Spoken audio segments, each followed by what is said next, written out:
మూవీస్లో క్యారెక్టర్స్ ఎందుకు ఫెయిల్ అవుతాయి? అసలు క్యారెక్టర్ అంటే ఎవరు? క్యారెక్టర్ అంటే మన రియల్ లైఫ్లో కావచ్చు, మన చుట్టూ మనుషులు కావచ్చు. ఒక సింపుల్ క్యారెక్టర్ని తీసుకుంటే ఆ క్యారెక్టర్కి ఏం కావాలి, ఆ క్యారెక్టర్ భయం ఏంటి, ఆ క్యారెక్టర్ చివరికి ఏం చేయాలనుకుంది, బేసిక్ అండ్ సింపుల్గా 5 స్టెప్ మెథడ్లో ఒక క్యారెక్టర్ని ఎలా బిల్డ్ చేయొచ్చు చూద్దాం. ఫస్ట్ వాంట్ అంటే క్యారెక్టర్కి ఎక్స్టర్నల్గా ఏం కావాలి అని చెప్పేది. అంటే మనీ కావచ్చు, ఫేమ్ కావచ్చు, రెస్పెక్ట్ అవ్వచ్చు, ఐడెంటిటీ ఆర్ ఇంకేదైనా అవ్వచ్చు.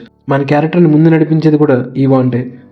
నెక్స్ట్ నీడ్ అంటే ఇంటర్నల్గా వచ్చే ఎమోషన్ అవ్వచ్చు, లైక్ కాన్ఫిడెన్స్ అవ్వచ్చు, సెల్ఫ్ రెస్పెక్ట్ అవ్వచ్చు, తన మీద తనకు నమ్మకం కావచ్చు. అండ్ దెన్ ఫియర్ అంటే ఒక విషయం ఏదైతే తను వద్దనుకుంటున్నాడో అది తన దగ్గరికి వచ్చేదే ఫియర్ అంటే. ఎగ్జాంపుల్కి వస్తే ఒక స్టూడెంట్ తను ఫెయిల్ అవ్వకూడదు అనుకుంటాడు, ఒక ఆర్టిస్ట్ తన ఆర్ట్ చూసి నవ్వకూడదు అనుకుంటాడు. నెక్స్ట్ ఫ్లా అంటే వీక్నెస్.